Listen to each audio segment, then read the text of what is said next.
Topic है वो है हमारा हाइपरट्रॉफिक पाइलोरिक स्टीनोसिस। ठीक है, हाइपरट्रॉफिक पाइलोरिक स्टीनोसिस। जब भी कोई भी टॉपिक अगर आप देख रहे हो तो पहले उसके अगर टॉपिक की मीनिंग देख लोगे तो आपका काफ़ी कॉन्सेप्ट जो है ना वो वहीं से क्लियर हो जाता है। हाइपरट्रॉफिक का मतलब ये है कि किसी भी चीज़ का बढ़ जाना, ठीक है, किसी भी चीज़ का प्रोटीनिशियस कंटेंट बढ़ जाना। उसके बाद अगर आप आते हो तो पाइलोरिक, ठीक है, यानी पाइलोरिक स्फिंक्टर के साथ रिलेटेड है। पाइलोरिक स्फिंक्टर आपका इस यहाँ पर होता है just after the stomach. Okay, ये कंट्रोल कर रहा है समझ लीजिए कि एक वाल्व का जो है वो रोल प्ले कर रहा होता है। स्टेनोसिस का मतलब ये होता है कि नैरो हो जाना, किसी भी चीज़ का सिकुड़ जाना या तंग हो जाना। ये नैरो पाइलोरिक चैनल आपको यहाँ पर दिख रहा है क्योंकि ये हाइपरट्रॉफीड है, ठीक है, क्योंकि इसके जो सेल्स हैं उसका प्रोटीनिशियस कंटेंट बढ़ गया है। अब बस इसको कैसे भी याद कर लेंगे, हाइपरट्रॉफीड हो गया है। उसके बाद थिकन्ड एंड लेंथनड पाइलोरस आपको मिल रहा होता है। ये टिपिकली तो आपको एक्सरे पर ही मिल रहा होता है, लेकिन यहाँ पर दिखाने के लिए पिक्टोरियल आपको जो है वो डिपिक्शन दी गई है, ठीक है। अच्छा जी, उसके बाद ये जो है most common cause of gastric outlet obstruction है इन्फेंट्स में, कि गैस्ट्रिक कंटेंट जो है वो बाहर नहीं जा पाता। ये एक ऐसी कंडीशन है जो मोस्ट कॉमन है इन्फेंट्स के अंदर। पैल्पेबल ऑलिव शेप्ड मैस आपको मिल रहा होता है इसमें, ठीक है, जो आप पैल्पेट कर सकते हो अब बेबी के एब्डोमेन पर। Due to hypertrophy and hyperplasia both of the pyloric sphincter muscle in the epigastric region. तो एपिगैस्ट्रिक रीजन में आपको एक पैल्पेबल मैस मिल रहा होता है जो ऑलिव शेप्ड होता है। क्यों होता है? क्योंकि वहाँ पर आपका जो एक स्फिंक्टर है just after the stomach to control the flow of the acid and different materials, different nutritions. Okay, तो वो जो है आपका हाइपरट्रॉफीड या हाइपरप्लेजिया उसका हो गया है। इन विजिबल पेरास्टाल्टिक वेव्स आपको दिख रही होती हैं, और उसके बाद आपको जो नॉन बिलियस प्रोजेक्टाइल वोमिटिंग मिलती है एट 2 to 6 वीक्स ओल्ड। अच्छा, ये लिख तो दिया है इसने कि 2 to 6 weeks old and non bilious तो इसलिए मिलती है क्योंकि आपका जो सेकंड पार्ट ऑफ ड्यूडिनम है वो आप अगर हाइपोथेसिस करो तो वो यहाँ पर होता है, अगर आप थिंक करो तो वो यहाँ पर होता है, ठीक है, गैस करने के लिए, सपोज करने के लिए। लेकिन अभी जो आपकी कंस्ट्रक्शन है वो यहाँ पर है, तो सारा फ्लूइड यहाँ से बाहर आएगा। मतलब ये कि आपका बिलियस जो है, बाइल जो है आपका फ्लूइड, वो इसमें रिटर्न नहीं होगा, इसलिए नॉन बिलियस होता है। भाई 2 से 6 वीक क्यों?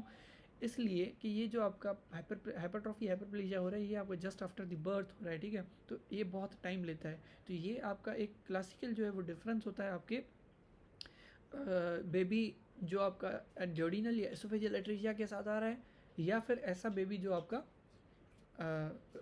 Hypertrophy of the pyloric sphincter muscle के साथ आ रहा है, ठीक है। तो ये आपको एक डिफरेंस मिल जाता है कि जस्ट आफ्टर द बर्थ अगर आपको मिलता है तो वो होता है आपका इंटेस्टिनल या एसोफेजियल एट्रेजिया, लेकिन अगर 2 से 6 वीक के बाद मिल रहा है तो वो आपका हो जाएगा हाइपरट्रॉफिक पाइलोरिक स्टेनोसिस। ये मोर कॉमन होता है। अच्छा, प्रोजेक्टाइल इसलिए क्योंकि ये जो कंस्ट्रक्शन है ये आपकी प्रोजेक्टाइल का मतलब होता है कि कोई प्रेशर के साथ कोई चीज़ आए, ठीक है। एक प्रोजेक्टाइल एक पैराबोला होता है इस तरह का, जो हमने फिजिक्स में या केमिस्ट्री में एक आते टॉपिक में हमने पढ़ा हुआ था, ठीक है। तो ये आपका फिजिक्स में पैराबोला होता है। ये प्रोजेक्टाइल मोशन की तरह बाहर निकलता है, इसीलिए हम इसको बोलते हैं classical non bilious projectile vomiting at the 2 to 6 weeks old. ये वैसे तो अभी तो आपको इसलिए याद रखना है क्योंकि आपके एमसीक्यू में आपको क्लियर पिक्चर देगा एक, ठीक है। उसके बाद more common in first born males associated with exposure to macrolides. अच्छा, ये मैक्रोलाइट वाली चीज़ ये है कि मैक्रोलाइट्स जो होते हैं वो आपके जैसे एरिथ्रोमाइसिन है, ठीक है, तो ये कॉन्ट्रैक्शन बढ़ाते हैं आपके जीआई की। इन्हें हम एंटी एमेसिस के लिए भी कभी कभार दे रहे होते हैं, तो जैसे कीमोथेरेपी में भी कभी कभार हम देते हैं एंटी एमेसिस के लिए, क्योंकि ये आपकी कॉन्ट्रैक्शन बढ़ाता है नीचे की तरफ। तो अगर कॉन्ट्रैक्शन बढ़ जाती है आपके मसल की, तो ये जो वैसे तो मैक्रोलाइट्स एंटीबायोटिक्स हैं, लेकिन कॉन्ट्रैक्शन अगर बढ़ जाती है तो ये आपका यहाँ पर स्फिंक्टर जो है क्लोज हो जाएगा, जिसकी वजह से आपका पूरा का पूरा बैक फ्लो आएगा, ठीक है। तो इसको मैक्रोलाइट्स के साथ भी इसका एसोसिएशन है इन अ बेबी जो कि फर्स्ट बोर्न हो। Results in hypokalemic hypochloremic metabolic alkalosis. पहली चीज़ ये कि हाइपोकैलेमिक और हाइपोक्लोरीमिक क्यों? क्योंकि आपका जो वॉमिटिंग हो रही है उसमें सारा का सारा जो आपका पोटेशियम और क्लोराइड है वो बाहर आ जाएगा। मेटाबॉलिक अल्कलोसिस इसलिए कि क्योंकि आपका HCl जो है वो इन अबंडेंट अमाउंट आपका ज़्यादा बाहर आ रहा है। एक और चीज़ मैं बताता चलूँ यहाँ पर कि मोस्ट जो आपका सिवियर कॉज ऑफ डिहाइड्रेशन होता है किसी भी बंदे में, वो आपकी वॉमिटिंग होती है।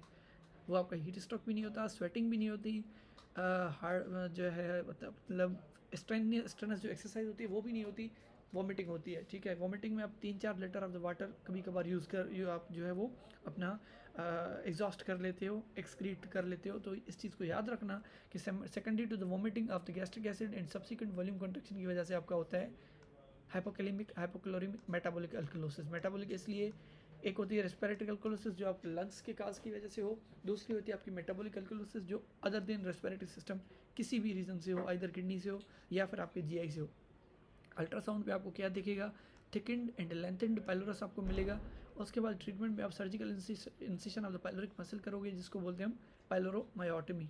अच्छा, एक picture I want to show you for the further clarification कि हाइपरट्रॉफिक पाइलोरिक स्टेनोसिस ये स्टमक है, ये आपका पूरा ड्यूडिनम है, यहाँ पर आपका ये पाइलोरस मसल बढ़ा हुआ है और second part of the duodenum क्योंकि यहाँ पर है तो आपका बाइल यहाँ से बिल्कुल नीचे चला जाएगा, यहाँ से रिटर्न नहीं होगा, इसलिए आपको मिलेगी नॉन बिलियस वोमिटिंग, ठीक है, जो कि प्रोजेक्टाइल होगी। और प्रोजेक्टाइल किस तरह होगी कि बिल्कुल बेबी मुंह में जस्ट लाइक आपको मुंह में ही आपको जो है वो करेगा, ठीक है, बिल्कुल वो वोमिटिंग कर देगा।